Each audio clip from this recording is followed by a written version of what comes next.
that he does not have his identification card with him, and the defendant gave a fictitious name of Fisher Leroy, and the officer walked back to his patrol vehicle to double check, and the officer then observed the defendant exit the vehicle and sprint away despite giving him orders to stop.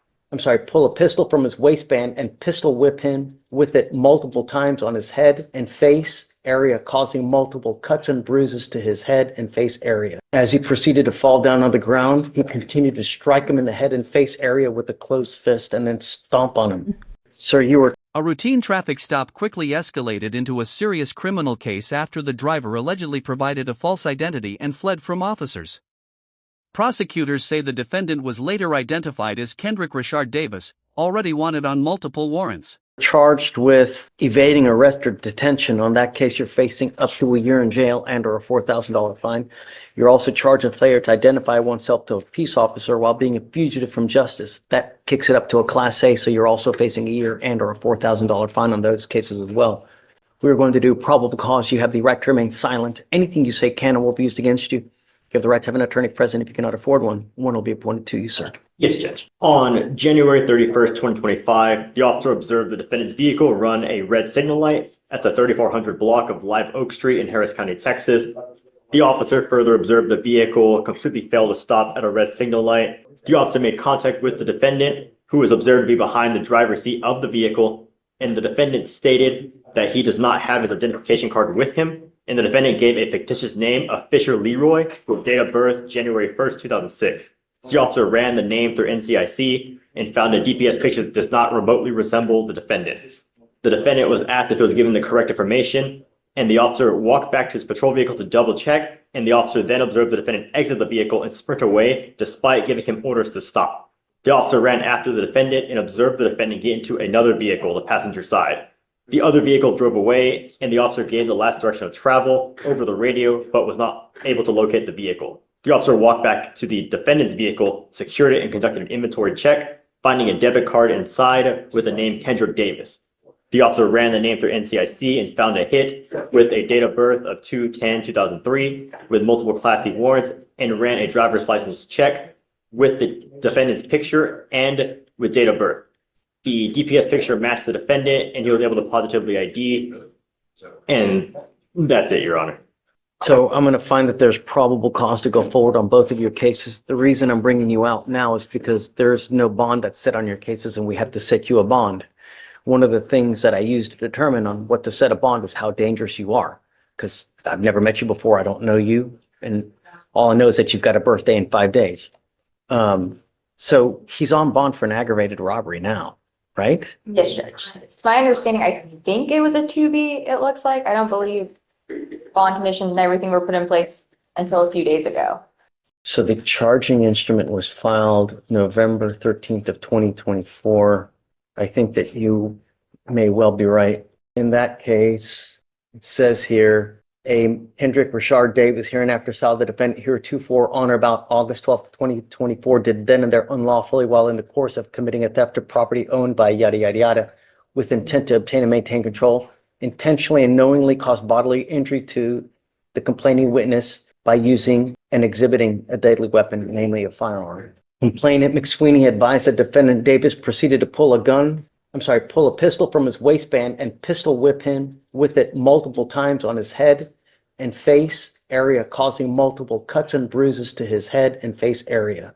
As he proceeded to fall down on the ground, he continued to strike him in the head and face area with a closed fist and then stomp on his face with his foot. The hearing takes a dramatic turn as the judge reviews details from a pending aggravated robbery case, including allegations that the victim was pistol whipped and violently assaulted. Moments later, prosecutors describe another police pursuit reaching speeds of more than 100 miles per hour, reinforcing the court's concerns about public safety. Complainant McSweeney stated that he was in fear for his life and felt severe head pain as a result of the assault. I see that he has also picked up an evading arrest in a motor vehicle the day after our two cases. I guess that's how they caught up to him, right? They must have him, they found him, and that's when they arrested him on that, and then got picked up on me, I believe. Okay, so what happened in that case? Is he like driving 100 miles an hour? Is he? Yes, Judge. It says that the officer observed the defendant conduct an improper turn and failed to turn into the correct designated lane. They activated their lights and sirens, and the defendant evaded at speeds of 90 to 115 miles per hour for 3.5 miles on the highways and multiple residential and business streets. Okay. I think that you are an extreme danger to our public, and I'm going to do everything in my power to protect our public. The first thing I'm going to do is I'm going to leave it with me today, promising me you're not going to drive. I don't give a rat's behind what is going on in your life. I don't care if there's a burning building. You have to say 50 kittens. If I find that you drive, I can have a contempt hearing. You can be facing an additional 6 months jail and a $500 fine every time you get into a car and drive. Do you understand? Yes, sir. I'm also putting in this affidavit that you're not supposed to be in possession of any weapons as well. If I find that you have a weapon, because I don't know if you're going to get out or not, and because these cases, because of the nature of the aggravated robbery, because of the nature of this one, I'm making his bonds high, I'm going to set them at 20,000 each. So can I make an argument? Yes, Okay. absolutely. you, Judge. I don't want to get ahead of myself, please. Yes. So I was appointed to Mr. Davis this morning. I was able to talk to him a little bit in the holdover. We are requesting PR bonds for both of the cases. He's 22 years old. 21 years old. He's lived in Houston his whole life. He has a lot of family in Houston. His grandparents, mom, daughter, and siblings. Prior to being in custody, he was working at Builders First Source for around a month. Mr. Davis also lives with his grandfather who has cancer. Mr. Davis is his caretaker, is my understanding. Mr. Davis has no savings and was found to be indigent by the court, so we are requesting a PR bond. I think that he is just a complete danger to our public. I can't possibly give him a PR bond due to the nature of both of the charges that you are facing now. I think that you're a flight risk. You've done everything in your power to evade capture. You've produced false names. So I find by clear and convincing evidence that you're an extreme flight risk. You're a danger to our community. And I'm going to set your bonds each at $20,000.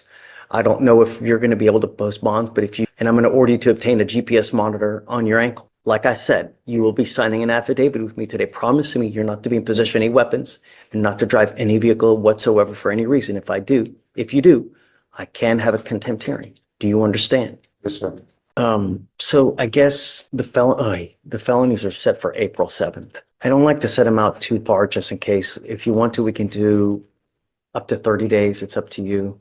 That's perfect. And then we'll come back. I don't know. We'll see what circumstances have changed, and then we'll go from there and just keep us in the loop. Okay, thank you. All right. I need you to sign this for me.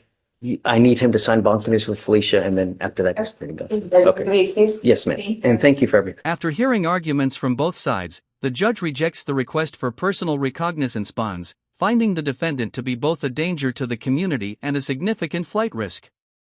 Bond is set at $20,000 on each case, with strict conditions prohibiting driving and possessing weapons, along with GPS monitoring if released. The ruling underscores how a defendant's alleged conduct and criminal history can heavily influence bond decisions before trial.